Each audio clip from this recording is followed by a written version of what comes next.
Hey guys, Woody the Unexceptional Gamer, and it's July 23rd and a new patch dropped for Black Ops 2. I've gotten into the habit of explaining what's in them, so here we go.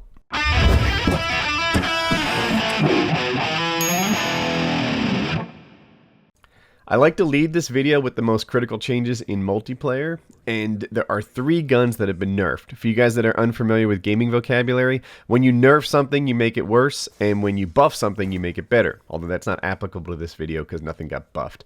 In terms of the nerfs, the AN-94, it's a fully auto assault rifle, and it was one of the best in the game, and it still is. I played 3 games with it. I can't tell the difference. I went online, and like the amount of distance that it takes to get a 3-hit kill has moved by a couple feet or a couple inches. And the AN-94 has been buffed, or I'm sorry, it's been nerfed. It's been reduced in its effectiveness, but it's pretty slight. And if you like the AN-94, you'll probably still like the AN-94, just 3% less. The next 2 guns that were nerfed are both sniper rifles, and they are the DSR-50 and the Ballista.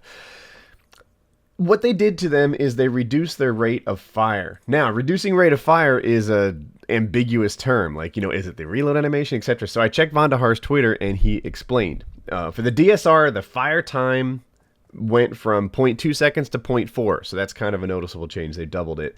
The rechamber time went from 1 second to 1.1. The sprint in time went from 0.25 to 0.30, and the sprint out time went from 0.25 to 32.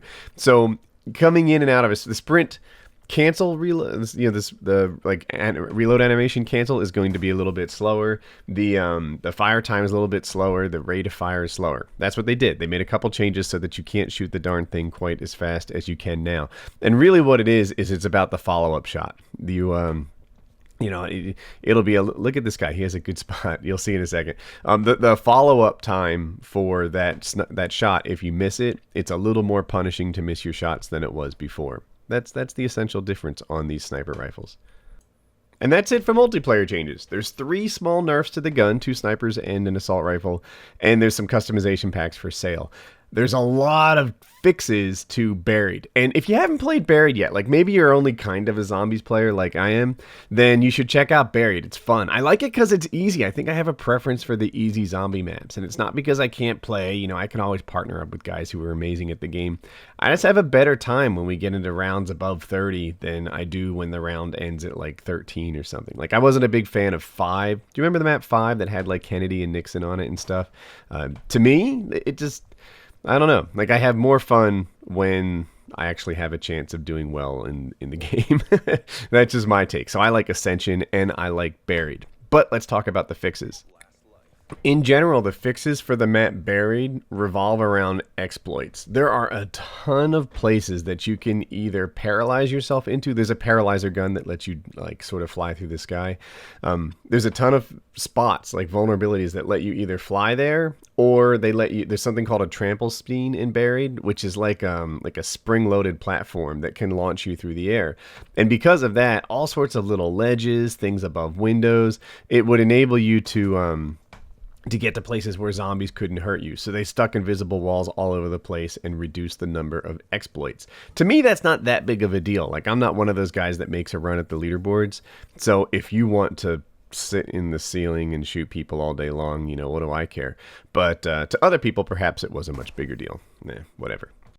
The other category of fixes that happened in Buried had to do with the friendly AI. Now, this is the first time where there's a zombie who's on your side. He's not a zombie, but there's this big guy named Leroy, and he does nothing but help you.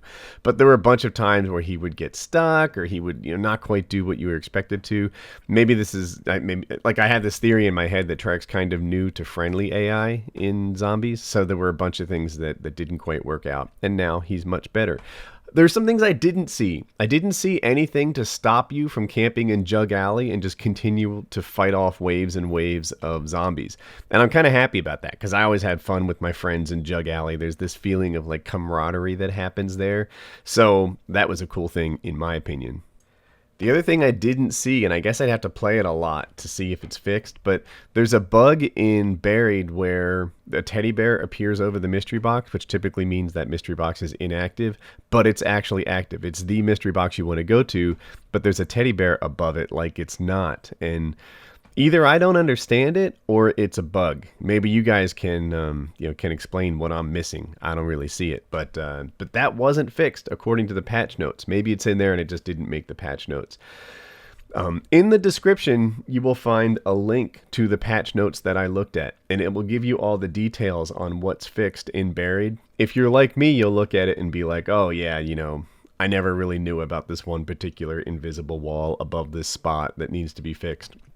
And it's no big deal. And I didn't want to read it all to you and make a really boring video.